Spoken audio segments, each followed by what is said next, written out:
Our last symbolism art fix will focus on the works of Edvard Munch, a Norwegian artist who spent a significant amount of time down in mainland Europe, if you will, out of Scandinavia. He was in Paris in the mid-'80s, which put him there at the exact same time with the other symbolists. He was connected with them and with their ideas.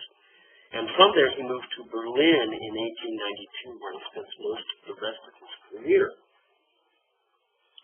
And it was in Berlin where he made most of his famous paintings, such as The Cry, which you see on your left, and a print of the same version from the National Gallery on your right. These were from a cycle of paintings that he had planned, 22 paintings to go together. The original title for the series was just simply Love, which is a little hard to imagine with this figure screaming in the landscape. But he eventually later changed the title of the series of works to The Frieze of Life. In other words, it's meant to be a running series of images to show the development of human life from birth to death. We're unsure of the exact sequence of these. He may not have even had a sequence in mind. But again, he began all of them as paintings, and then he reworked them in various media, in particular in prints, whether woodcuts or lithographs. And the whole idea is that he's going to distribute these incredibly widely. But it also gives him the chance to rework his ideas. And so The Cry is certainly the most famous. We have a figure totally fearful of the world around him, staring at the distant two figures who are moving away from him and screaming with horror at his alienation from that world. In the background, we see a world that seems almost as if it's alive, kind of like Vincent van Gogh, and in fact that's a major influence on Munch. But even in the background, you can see both in the print and in the painting, he's careful to make it a safe harbor, which offers obviously no safety for our screaming figure, but also a symbol of the church in both of these pictures.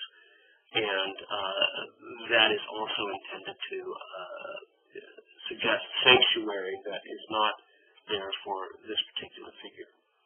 The anxiety and fear that we see in this particular images really runs through all of the images from The Frieze of Life. Your text actually quotes him. Your textbook, I'll read it to you here too. There must be living beings who breathe and feel and love and suffer. I would not paint those kinds of pictures in the cycle. People would understand the sadness of them and take off their hats as if they were in a church. Right? So he's really looking for these ideas of love and suffering. One of his most famous early works, A Child with Its Dead Mother, also reworked from one of his paintings. In many ways, I think we can see these figures as being stand-ins for Munch himself. And really, in many ways, he wants them to be understood as stand-ins for us, revelations of our true, anxious nature.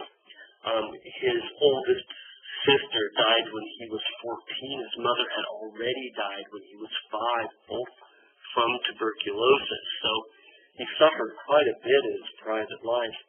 His father was a bit off of his nut and, in fact, was diagnosed as a manic depressive and basically said that the entire family was going to suffer eternal damnation in hell and that the deaths of the sister and the mother were simply God punishing us before we got to hell and punishing his family. This led Munch himself to become increasingly unstable and eventually develop a very acute syndrome or acute case of alcoholism. From your textbook, a key image for The Frieze of Life is this idea of the dance of life, dance as a metaphor for life itself. And often when we think of dances, we think of a joy, of happiness, But this is certainly not the case in the hands of Munch. We have, notice 4 figures who are paired up in the image, right? 4 pairs dancing. But we also have 3 figures who are alone, waiting their chance to dance. Notice the color symbolism that's used here. The figure on the left is in white, certainly meant to be a virgin. The figure on the right is black, perhaps meant to be in mourning. And the figure in the center, in the middle of the dance, is in red. And that's certainly a poignant color choice in that it is the symbol or the color of erotic fascination, of seduction, and if you look at the way their hands are wrapped, it's almost as if she's seducing him but keeping him a little bit at bay. Also, if you look at the other 3, sorry about that, let's go back. If you look at the other 3 figures, in particular this pair here, sorry about that again, 10, this pair here, you can see that it's almost as if he's biting at her. The mouth on the figure is bright red. And the woman here almost looks like a zombie, almost as if she's the living dead itself. And that, I think, is indicative of Munch's approach toward intimacy. Those who have partners aren't good or aren't in a happy place. Again, many of these ideas are going to be reworked in other media, in particular in print, and the National Gallery has a very good collection of Munch prints. This one, however, is not based on any particular painting, although it's thematically quite similar to the dance of life. Again, the idea of a progress of life that leads only towards death. In this case, a young woman with red hair in white, standing looking at the empty sea with an older woman in black, certainly a symbol of death, staring out at us. There is this great uncertainty about what life brings. I think that's the theme that it shares with the dance of life as well. That it's a mystery, if you will, and it's not necessarily a happy one. The things that it reveals are things that tend to be problematic. It's mysterious, it's dreamlike, it's filled with sense fatales. Even nature itself seems almost anamorphized. The sun as it shines, or maybe it's the setting sun, right, shining on the ocean here, looks almost like a Christ figure in the background. That's typical of the symbolism to turn the world itself into something alive, and it's also true, of course, of Munch, as we saw with the cry. This is also an image that was reworked from the frieze of life and done so in different media, in this case in etching. Again, it's very similar, I think, to the figures that we have here. Sorry about that. The figures that we have here, where we can see the embrace of the 2 figures becomes something that's quite engulfing, almost as if they're attempting to bite one another. In the print on your left, you can see that, in fact, the 2 figures' faces have really just melded into each other. It's a form of intimacy where you give yourself over to be utterly consumed. Also from the National Gallery and in your textbook is this wonderful image where in woodblock he prints the same thing. He would cut the blocks apart with his like with a jigsaw. So this line here was cut apart, ink them separately, and then put them back together like a jigsaw puzzle, and print that, and often leaving the wood grain, as you can see quite clearly here, as an element of the composition. In this case, I think it's trying to emphasize the idea that its embrace is itself part of nature, sort of growing Adam and Eve figure. But that sort of frightening melding of the two figures where their faces just melt into one another is even stronger here, I think, in the woodblock image. This idea that intimacy can be frightening is something that Munch emphasizes in other works.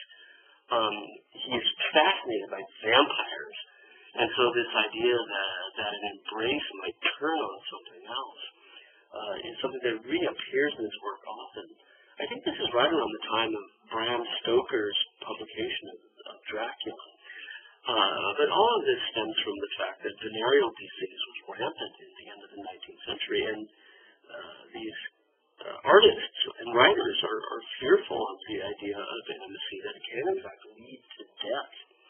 So here we have another red-haired femme fatale sucking the very lifeblood out of her partner, her teeth on its neck. We don't actually see the teeth, but there they are. Here in another etching, he shows the vampire with bat wings and literally poised on the dead body of the lover from whom she has sucked all of the life. To emphasize this idea, there's a figure in the background, somewhat skeletal, somewhat fetal, but certainly looking quite dead. That only adds to this idea that intimacy is, in fact, frightening. One of his most erotic images, and certainly one of his more famous ones, is this one he labeled Madonna, where we see a young woman naked, and instead of having her on top of her lover, she's on top of the viewer, if you will. The view that you have looking at the picture is as if you are in the middle of the sexual act with her. And to drive that idea home and to emphasize the fear that it inspires, you'll notice that the border around the images has swimming sperm. And in the lower right corner, we have, again, a little fetus that looks almost as if it was stillborn. All of this adds to this sense of a fear of intimacy. Certainly the fact that she's wearing a little red beret as she rears her head back, her arms wrapped up into her hair so we can't even see them. All of this suggests that she's probably a prostitute, and that we, the onlookers, are the people who have hired her, Munch himself, that figure. And here's a close-up of that little figure in the corner that again drives home this idea of a fear of intimacy. Many of Munch's images take this idea and push them in different directions. Here, for example, the morning after, we see a woman, somewhat moralizing image, if you will, of a woman the morning after a bender. She's been out drinking all night, the bottles directly in the foreground, and she has her arm laying off the side of the bed as she tries to sleep it off. Again, intimacy is something that you don't share. In fact, despite the intimacy, there's an anonymity to our relations with one another, and sometimes we see people together, sometimes we don't. If we think about where Munch is as the artist in the image on your left, he's watching the sleeping woman himself. And again, there's that utter lack of any kind of emotional connection between them. This is emphasizing in this last print that we see here, the dead lovers, where the idea that that sex itself really leads only one direction, through a lack of intimacy and into death. It's rather all very bleak, but part of these early modern works focuses on, I think, in many ways, a very bleak condition that people felt as the Industrial Revolution began to define our life, if you will, our world.